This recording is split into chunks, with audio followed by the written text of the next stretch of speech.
As últimas imagens de satélite mostram uma forte nebulosidade sobre o estado de São Paulo, com chuvas próximas de 55 milímetros no...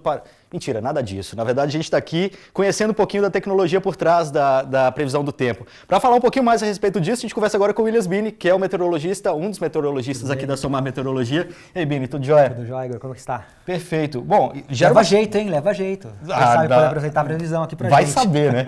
Bom, falando um pouquinho sobre isso, assim, isso gera muita curiosidade, né? Como que a meteorologia, como a previsão do tempo é mostrada nos telejornais. Falando um pouquinho da estrutura aqui, como é? O chroma key muita gente já conhece, né? Mas como a pessoa consegue acertar direitinho o mapa? Eu logo da primeira vez já consegui acertar o mapa, não apontei Minas quando se falava de Recife, por exemplo. Né? Bom, precisa de um pouquinho de experiência justamente para poder interagir mais entre o mapa e algo que você não está vendo. Na verdade é um fundo verde que na verdade não tem nenhum mapa atrás de você.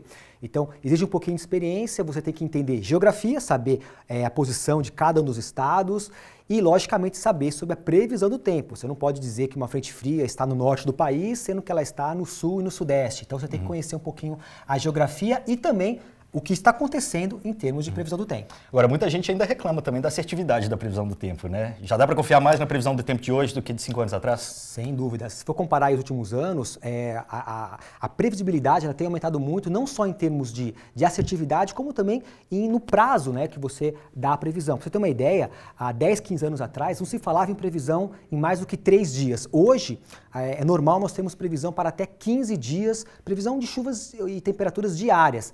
E para um período um pouco mais extenso, como por exemplo clientes de energia, de agricultura, que precisam dessa gestão em termos de clima, a Somar hoje tem previsão que se estende até 9 ou 12 meses à frente, ou seja, indicando padrões climáticos e condições de seca, de estiagem, mais calor ou menos calor. Então, ou seja, evoluímos bastante nesses últimos anos em termos de previsão. Tem uma porcentagem, um número que indique o quanto isso aumentou? É um pouco difícil dizer, até porque varia muito de época do ano, varia muito de região para região. Em termos médios, nós temos uma assertividade em torno de 95% até os primeiros 5 dias, chegando até 85% até 15 dias. 95 já é muita coisa. É bastante. Se for comparar os últimos anos em que era até piada você falar em previsão do tempo, né? Hoje é uma coisa que a gente leva muito a sério por aqui. Mas é que as pessoas ainda tendem a lembrar sempre de quando dá o problema, né? Quando vai pra praia, a previsão falou que podia ir, chegou lá... Mas sabe qual é o problema? As pessoas só lembram quando a previsão erra. Agora, as 95 vezes em 100 que você acerta, ninguém lembra. Mas as 5 vezes que você errou, ninguém esquece. Agora, é uma questão, assim, uma equação muito complicada, porque você tem vários elementos no clima que você tem que avaliar, combinar e transformar isso numa informação que seja compreensível pelas pessoas, né? Como que isso funciona? Quais os dados que você tem que pegar e analisar? O maior desafio hoje da ciência é você tentar representar tudo o que acontece na atmosfera, ou seja, a atmosfera é muito complexa, você tem inúmeros níveis na atmosfera, desde a superfície até altos níveis. Você representar isso em termos de equações matemáticas e físicas é um desafio justamente dos pesquisadores e cientistas. Muita coisa se evoluiu e para você ter uma melhora, o que você precisa? Ter uma boa base de dados observacionais, é algo que o Brasil tem investido bastante, então, ou seja, nós temos diversas estações meteorológicas, temos equipamentos, temos radares meteorológicos que vêm contribuindo para essa previsão. E também você tem que ter, digamos, o refinamento do meteorologista, ou seja, que trabalha essa informação, são diversas informações integradas, ele trabalha, refina, ajusta e entrega uma melhor previsão para o cliente final. A máquina ainda não consegue fazer esse trabalho todo, senão você não tinha mais seu emprego aqui. Não tinha mais emprego, exatamente. Ainda precisa do meteorologista para analisar e entregar uma informação bem mais precisa. Tá. Você tem números, poder computacional, hoje vocês estão baseados na AWS, né? Quer dizer, a nuvem hoje facilita muito a previsão do tempo também. Poder computacional absurdo. Até porque na meteorologia também trabalhamos muito sob demanda. Então, eventualmente, alguns projetos específicos de meio ambiente, alguma coisa, a gente trabalha por demanda. Até uns anos atrás, nós tínhamos alguns servidores aqui internos, mas né, a evolução fez com que a gente migrasse para a Amazon. Então, ou seja, hoje, toda a nossa modelagem interna, nossos bancos de dados são feitos por demanda na Amazon, que justamente trouxe uma evolução bastante grande em termos de desempenho. Mas, Williams, como que o meteorologista, a pessoa que está apresentando, sabe em que posição apontar? Porque o fundo é verde, né? Na verdade, tem uma colinha do lado de lá. Ó, você pode tentar encontrar aqui o lugar e quando você vai apontar para o outro lado do mapa, vem para o lado de cá, para a cola do lado de cá. E tem o TP, que você estava me explicando que meteorologista não usa isso. Exatamente. Né? Depende da posição que você está. Por exemplo, onde você está nesse momento, você está à esquerda do mapa. Então, nesse caso, você vai olhar para a sua esquerda e a sua colinha vai ser aquele monitor ali. Tá? Se você estivesse... Então no vídeo dá a impressão de que eu estou olhando para o mapa. Exatamente. É lógico que tem alguns truques. Você pode virar seu corpo um pouquinho mais para a sua esquerda. E o olho focado para cá. Exatamente. Começa a reparar nos apresentadores. Você engana um pouquinho. Agora, se eu estivesse na minha posição, por exemplo, onde eu estou, a minha cola seria aquela ali. Então ali eu consigo apontar, olhar um pouquinho mais para a minha direita e mostrar exatamente o que eu quero. Essa nebulosidade aqui sobre o Pará, aqui sobre o Amapá. Então você acaba tendo essa condição. Com relação a TP, o meteorologista realmente não precisa, porque você está falando o que você está vendo. Aquele estudo então, que ele exatamente. fez. Você tem que, como eu falei no começo, você tem que saber o que você está falando. Você tem que saber o que está acontecendo em termos de tempo. Então você simplesmente explica aquilo que está sendo mostrado. Legal. Outra coisa que a gente estava falando também, assim, meteorologia geralmente é o pico de audiência dos jornais, as pessoas têm muita curiosidade a respeito. Foi feita uma pesquisa que mostra que justamente nos telejornais, o momento em que entra a previsão do tempo é o momento de maior audiência dos telejornais. Então isso mostra justamente o quanto essa informação de previsão é importante para o brasileiro de forma geral, ou seja, representa um retorno bastante grande em termos de audiência. Mas são muitas informações que vocês têm que combinar para entregar uma previsão do tempo mais assertiva para as pessoas. Inclusive o microclima das cidades também interfere bastante, né? Por exemplo, a cidade de São Paulo, dia útil, véspera de feriado e no feriado. São inúmeras informações que você tem que utilizar para você melhorar a qualidade da previsão. Então, ou seja, hoje a Somar Meteorologia, toda e qualquer informação disponível que venha aprimorar, que venha integrar a previsão do tempo, seja ela de curto, médio ou longo prazo, nós fazemos uso dessa informação. Você citou, por exemplo, microclimas locais, né, o caso de São Paulo. Tem que se levar em consideração, por exemplo, a ausência de áreas verdes, por exemplo, finais de semana, períodos prolongados, por exemplo, com a ausência de chuva, que você muda a característica da atmosfera local. Então, tudo isso é levado em consideração na hora de você entregar uma previsão do tempo com qualidade. Qual que é a ideia? É você utilizar toda e qualquer informação observada de meteorologia, seja de estações meteorológicas, seja de radiosondas, por exemplo, seja de radares meteorológicos, satélites, toda a informação é utilizado, é integrado num único banco de dados e aí modelos meteorológicos fazem uso dessa informação e fazem uma projeção para frente. O meteorologista entra, analisa a informação e entrega uma previsão mais detalhada para você. Para a informação chegar aqui, são vários equipamentos, como você disse. O que vocês têm aqui no prédio para a gente poder ver? Nós temos um diferencial. A Somar Meteorologia foi a primeira empresa privada a ter um radar meteorológico na cidade de São Paulo, né? O que isso traz de benefício? O benefício é você poder enxergar com uma qualidade praticamente online do que está acontecendo em termos de precipitação e poder projetar isso para os próximos minutos para frente. Esse radar ele enxerga a chuva? Ele enxerga exatamente intensidade e posição das chuvas. Então, com isso, você consegue alertar. Alguns clientes nossos recebem esse alerta com uma antecedência, por exemplo, de alguns pontos onde você tem previsão de alagamento. Sim. Nós temos todos os alagamentos de São Paulo mapeados e quantos milímetros necessários para alagar. Então, com até 60 minutos de antecedência, eu consigo enviar um alerta dizendo, ó, essa coordenada, esse ponto aqui da cidade de São Paulo vai ter alagamento devido à chuva forte. Mas, de qualquer forma, vocês trabalham a nível mundial. Existe uma... Como que funciona isso? Assim, são coordenadas globais? Como você consegue identificar também uma previsão do tempo no Atlântico? Com certeza.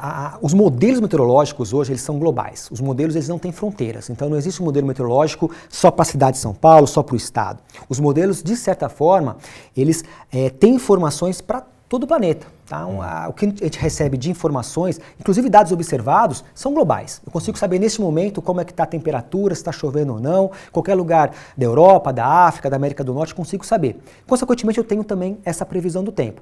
É claro que aqui no Brasil você acaba dando um pouco mais de qualidade, de refinamento à previsão no Brasil, porque que é onde nossos clientes estão aqui. Mas a informação em si, ela é universal, ela é global e nós temos informações aí para todo mundo. O microclima de São Paulo interfere no microclima do país, que interfere no microclima do mundo e por aí vai. Efeito caos, né? Uhum. Então a gente está falando do radar e das estações meteorológicas. A gente consegue ver aqui? Temos o radar aqui, nós podemos subir lá aqui em cima do prédio e mostro para você como que é o nosso radar. Legal, vamos lá então.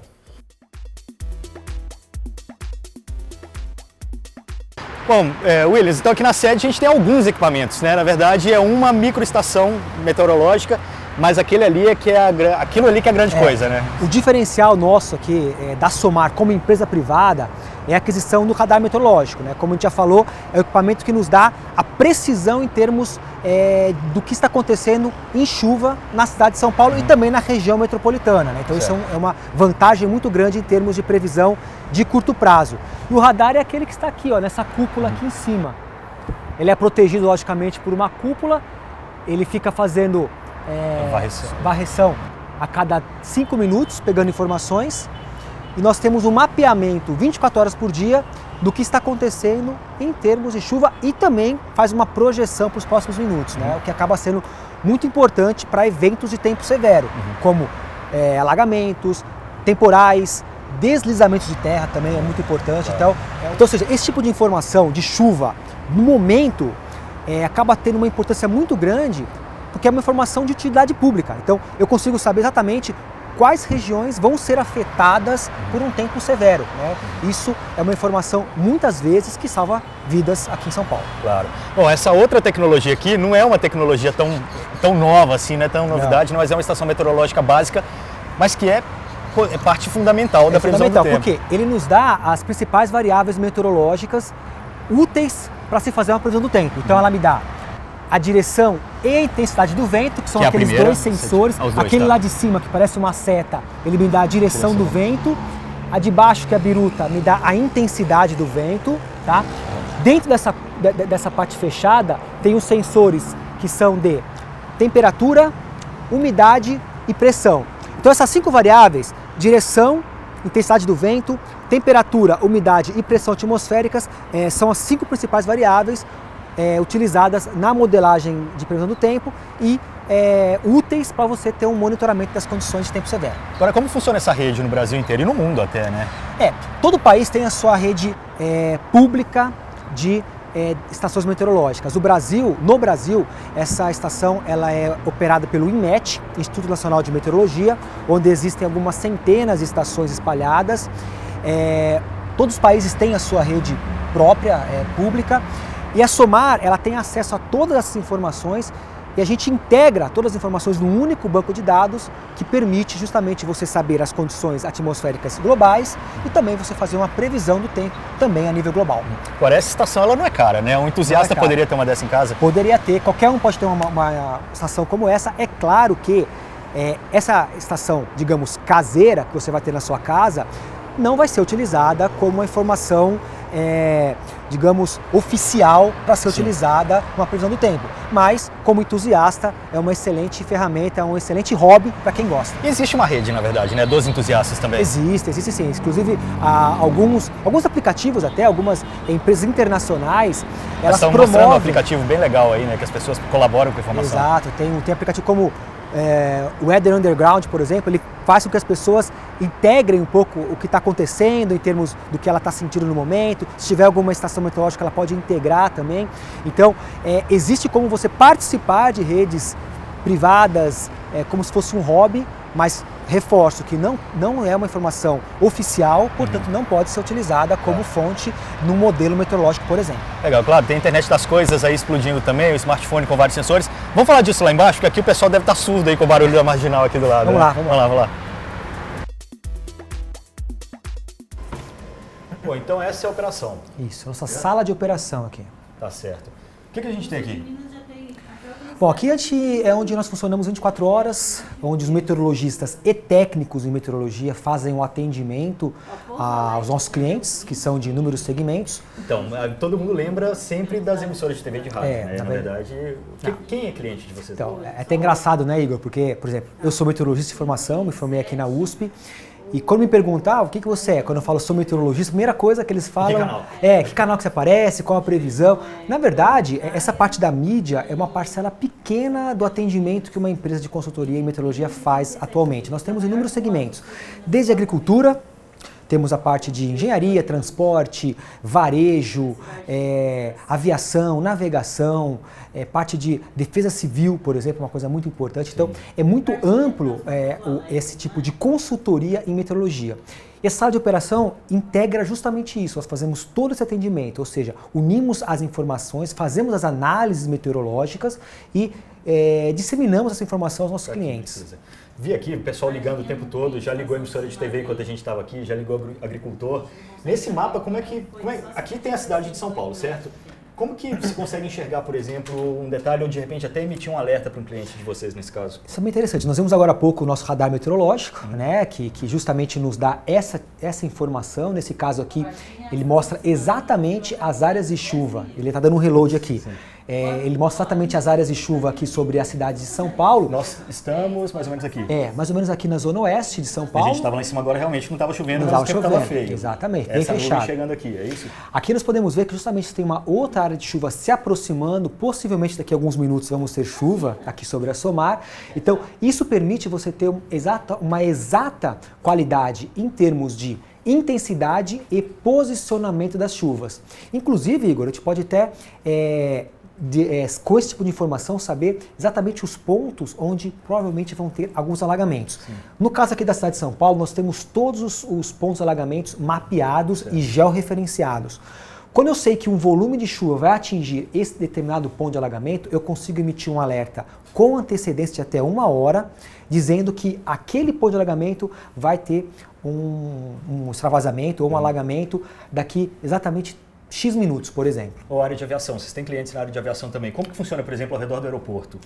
Então, normalmente a gente trabalha com raio de segurança, numa distância do ponto. Eu estou mostrando aqui no caso Guarulhos, mas nós temos Congonhas, temos o Campo de Marte aqui também. Então, trabalhamos com uma margem de segurança. Quando você tem algum tempo severo se aproximando dessa área de segurança, automaticamente é enviado um alerta para as pessoas responsáveis por esse aeroporto, no caso, e tem várias formas de nós dispararmos esse alerta. Pode ser via SMS, por exemplo, pode ser feita uma ligação, mandado um e-mail, ou então um site de monitoramento onde nós disponibilizamos para eles. Eles podem também receber nessa parte de monitoramento o alerta via pop-up, por exemplo, e também até um pouco mais atual, uma solução que é um aplicativo que nós fizemos onde o alerta chega via push automaticamente também. Então, tem várias formas, sem custo, né, o que é melhor. E é rápido e é dinâmico. Então, você tem algo chegando neste raio de monitoramento, automaticamente você recebe um alerta. Perfeito. Hoje qualquer smartphone tem um monte de sensor, né, que poderia funcionar também para previsão do tempo se a gente pensar de uma forma mais fria. Mas aí tem aquela coisa, bom, está aqui no meu bolso, ou ele está numa sala com ar-condicionado, tudo isso influencia também, o espaço fechado. Tudo isso influencia, mas existem estudos, existem tendências de pessoas para utilizar isso também para previsão do tempo, certo? Eu acredito muito que esse tipo de informação, o smartphone, ele pode servir para contribuir justamente na interatividade, você poder compartilhar o que está acontecendo neste momento com uma rede, por exemplo. Os sensores de temperatura, umidade, até mesmo pressão que existem, não podem ser utilizados justamente como fonte oficial em modelagem, porque, como você já adiantou, você pode estar dentro de um lugar quente, um lugar frio, pode subir um elevador, por exemplo, a pressão vai diminuir. Então, ou seja, são vários fatores que fazem com que essa informação não seja totalmente aproveitável, por exemplo, uma previsão do tempo. Por outro lado, você pode usar as informações para você compartilhar. Não está chovendo agora? Avisa que está chovendo. Né? Vou até citar o caso do Waze, por exemplo, você avisa como está o trânsito. Sim, por que não avisar como é que está o tempo? Né? É até uma ideia que nós temos aqui internamente, mas é algo que você pode usar sim, essa tecnologia, para compartilhar e interagir as condições de tempo com uma rede um pouco maior, aí sim, tirando uma grande vantagem desse tipo de coisa. Mas como você enxerga a previsão do tempo no futuro? Com essas novas tecnologias chegando, com assertividade cada vez maior, com poder computacional cada vez maior? A minha visão, eu vejo que a cada vez mais você vai poder utilizar o que existe em termos de tecnologia para melhorar a assertividade.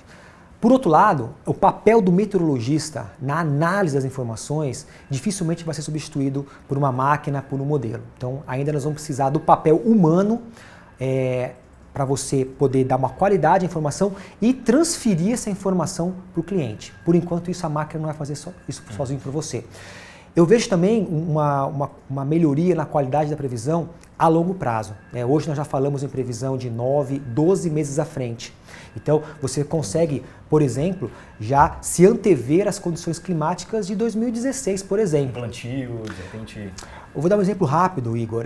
Essa crise ideológica que estamos passando neste momento, nós já havíamos enxergado isso como sinal, lógico que você não tinha um detalhamento, mas como sinal de que estaríamos entrando num período de baixo volume de chuva já há pelo menos 4 anos atrás. Ninguém fez nada. Ninguém fez nada, exatamente. Então, ou seja, a previsão de longo prazo, nós chamamos de previsão climática, eu enxergo que daqui para frente você vai começar a ter uma assertividade maior, uma importância maior na economia e no desenvolvimento econômico aí não só do Brasil, mas de todos os países. Já que você citou essa questão da seca, temos boas notícias aí para o futuro? Né? Olha, é um assunto delicado. A previsão do tempo agora é um assunto delicado, mas a médio e longo prazo você não tem nenhuma tendência em termos de clima, de chuvas ou de volumes de chuva que venham recuperar esse padrão. Então, nós falamos aí em alguns anos ainda de déficit hídrico, consequentemente, vamos ter que continuar economizando, porque em termos de volumes de chuva, por enquanto a gente não deve recuperar essa atual situação dos reservatórios aqui na região sudeste. A dica é continuar economizando e outras ações governamentais, de engenharia, alguma coisa tem que ser feita para poder caminhar nesse ritmo, porque a meteorologia, neste caso, não deve contribuir para a recuperação das chuvas que estão em déficit pelo menos há 2, 3 anos. Agora, em que momentos as pessoas se interessam mais pela meteorologia? É verão? É para ir para a praia? É para viajar? Quando que vocês percebem um pico de acessos aqui? Normalmente, quando você tem alguma mudança nas condições do tempo. Então, se você está numa condição de estabilidade, sem chuva, sol, calor, as pessoas perdem um pouco o interesse. É muito óbvio o que vai acontecer. Exatamente. Agora, a partir do momento que você tem uma condição de mudança de tempo, ou seja, está chegando a frente fria, esfriou muito, vai chover forte, um feriado, por exemplo, se aproximando, automaticamente o acesso aumenta bastante, os nossos clientes procuram muito a gente e até mesmo o nosso portal acaba recebendo muito mais acessos. Qual o endereço? Então, nosso portal é o tempoagora.com.br. Hoje é a nossa vitrine de informações meteorológicas. Lá nós temos previsões até 10 dias para todas as cidades do Brasil, alguns índices meteorológicos. E é lá onde a nossa informação, que como a gente já explicou, né, passa por um cuidado muito especial dos meteorologistas, é lá onde as informações acabam caindo para o público em geral. Legal, como você disse, 95% de assertividade, né? Se cair no 5%, não vale ligar para cá para reclamar. Né? Não vale ligar para cá, é isso aí. Beleza, Vini, muito obrigado por nos receber aqui. A gente agradece a oportunidade de mostrar um pouco, falar um pouquinho mais da meteorologia, né? Porque ainda existe um pouco daquela dúvida, né? O que a meteorologia faz, o que ela pode fazer, até onde a gente pode ir, né? Então, acho que vale a pena a gente poder abrir um pouco as portas e mostrar aí que vai muito além de uma rádio, de uma TV, de um site, né? É realmente uma informação de cunho consultivo, onde a gente consegue aí passar informações bastante importantes para a economia. Economia, exatamente, é isso aí. Beleza, perfeito. Valeu, muito obrigado. Valeu, obrigadão.